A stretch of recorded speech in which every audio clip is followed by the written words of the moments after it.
मैं अर्धनारीश्वर के श्री विग्रह की निरंतर शरण लेता हूँ। उसका वर्ण बंदूक पुष्प और सुवर्ण के समान रक्त पीत मिश्रित है।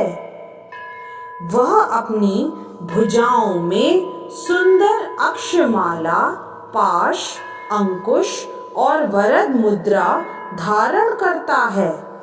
अर्धचंद्र उसका आभूषण है तथा वह 3 नेत्रों से सुशोभित है। राजा ने कहा, भगवन, आपने रक्त बीज के वध से संबंध रखने वाला देवी चरित्र का यह अद्भुत महात्म्य मुझे बतलाया। अब रक्त बीज के मारे जाने पर अत्यंत क्रोध में भरे हुए शुंभ और निशुंभ ने जो कर्म किया उसे मैं सुनना चाहता हूँ। ऋषि कहते हैं, राजन, युद्ध में रक्त बीज तथा अन्य दैत्यों के मारे जाने पर शुंभ और निशुंभ के क्रोध की सीमा न रही। अपनी विशाल सेना इस प्रकार मारी जाती देख निशुंभ अमर्ष में भरकर देवी की ओर दौड़ा। उसके साथ असुरों की प्रधान सेना थी। उसके आगे, पीछे तथा पार्श्व भाग में बड़े बड़े असुर थे, जो क्रोध से ओठ चबाते हुए देवी को मार डालने के लिए आए। महापराक्रमी शुंभ भी अपनी सेना के साथ मातृगणों से युद्ध करके क्रोधवश चंडिका को मारने के लिए आ पहुंचा। तब देवी के साथ शुंभ और निशुंभ का घोर संग्राम छिड़ गया।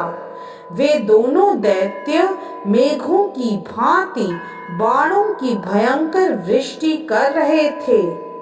उन दोनों के चलाए हुए बाणों को चंडिका ने अपने बाणों के समूह से तुरंत काट डाला और शस्त्र समूहों की वर्षा करके उन दोनों दैत्यपतियों के अंगों में भी चोट पहुंचाई। निशुंभ ने तीखी तलवार और चमकती हुई ढाल लेकर देवी के श्रेष्ठ वाहन सिंह के मस्तक पर प्रहार किया। अपने वाहन को चोट पहुंचने पर देवी ने क्षुरप्र नामक बाण से निशुंभ की श्रेष्ठ तलवार तुरंत ही काट डाली और उसकी ढाल को भी, जिसमें 8 चांद जुड़े थे, खंड खंड कर दिया। ढाल और तलवार के कट जाने पर उस असुर ने शक्ति चलाई, किंतु सामने आने पर देवी ने चक्र से उसके भी 2 टुकड़े कर दिए। अब तो निशुंभ क्रोध से जल उठा और उस दानव ने देवी को मारने के लिए शूल उठाया, किंतु देवी ने समीप आने पर उसे भी मुक्के से मारकर चूर्ण कर दिया।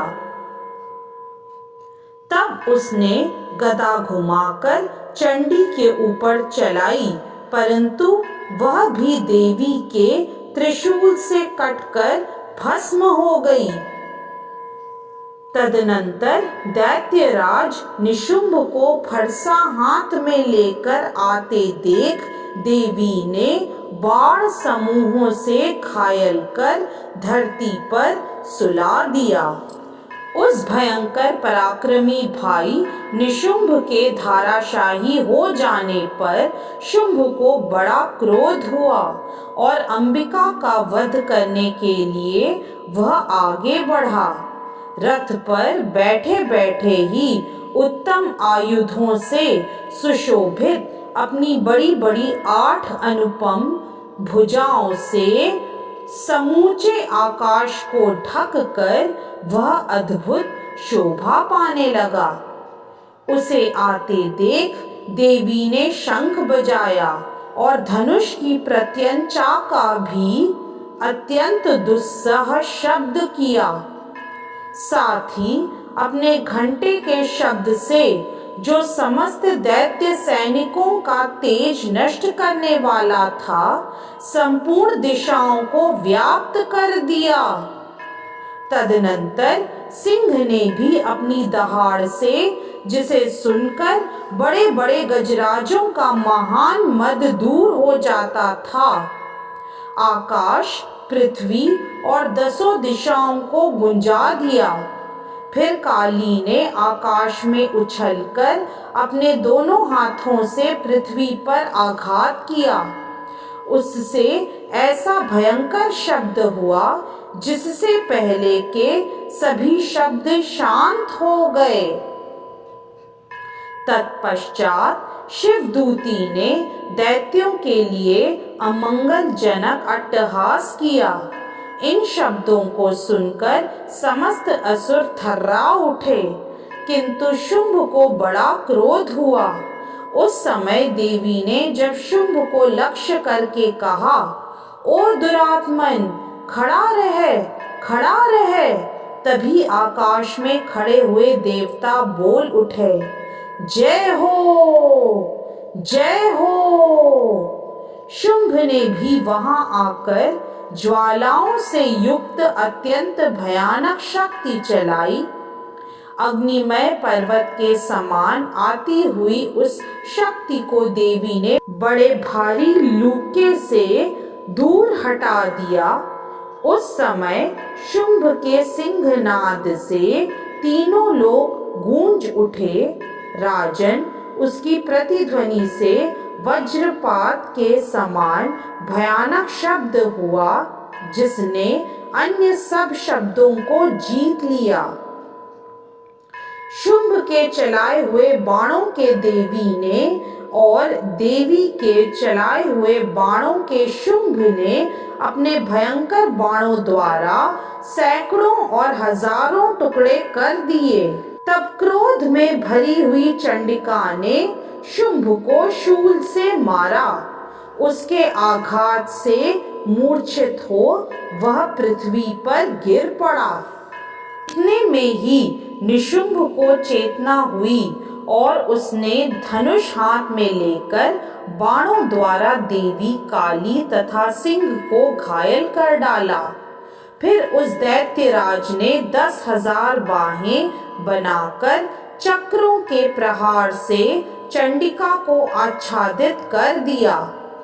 तब दुर्गम पीड़ा का नाश करने वाली भगवती दुर्गा ने कुपित होकर अपने बाणों से उन चक्रों तथा बाणों को काट गिराया। यह देख निशुंभ दैत्य सेना के साथ चंडिका का वध करने के लिए हाथ में गदा ले बड़े वेग से दौड़ा। उसके आते ही चंडी ने तीखी धार वाली तलवार से उसकी गदा को शीघ्र ही काट डाला। तब उसने शूल हाथ में ले लिया। देवताओं को पीड़ा देने वाले निशुंभ को शूल हाथ में लिए आते देख देवी चंडिका ने वेग से चलाए हुए अपने शूल से उसकी छाती छेद डाली। शूल से विदीर्ण हो जाने पर उसकी छाती से एक दूसरा महाबली एवं महापराक्रमी पुरुष खड़ी रह कहता हुआ निकला। उस निकलते हुए पुरुष की बात सुनकर देवी ठठार कर हंस पड़ी और खड़ग से उन्होंने उसका मस्तक काट डाला। फिर तो वह पृथ्वी पर गिर पड़ा। तदनंतर सिंह अपनी दाढ़ों से असुरों की गर्दन कुचलकर खाने लगा। यह बड़ा भयंकर दृश्य था। उधर काली तथा शिवदूती ने भी अन्यान्य दैत्यों का भक्षण आरंभ किया। कौमारी की शक्ति से विदीर्ण होकर कितने ही महादैत्य नष्ट हो गए। ब्रह्माणी के मंत्रपूत जल से निस्तेज होकर कितने ही भाग खड़े हुए। कितने ही दैत्य माहेश्वरी के त्रिशूल से छिन्न भिन्न हो धाराशाही हो गए। वाराही के थूथन के आघात से कितनों का पृथ्वी पर कचूमर निकल गया। वैष्णवी ने भी अपने चक्र से दानवों के टुकड़े टुकड़े कर डाले। ऐन्द्री के हाथ से छूटे हुए वज्र से भी कितने ही प्राणों से हाथ धो बैठे। कुछ असुर नष्ट हो गए, कुछ उस महायुद्ध से भाग गए तथा कितने ही काली, शिवदूती तथा सिंह के ग्रास बन गए।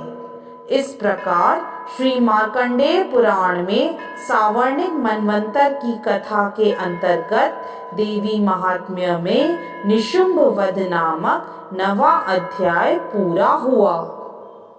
जय माता दी।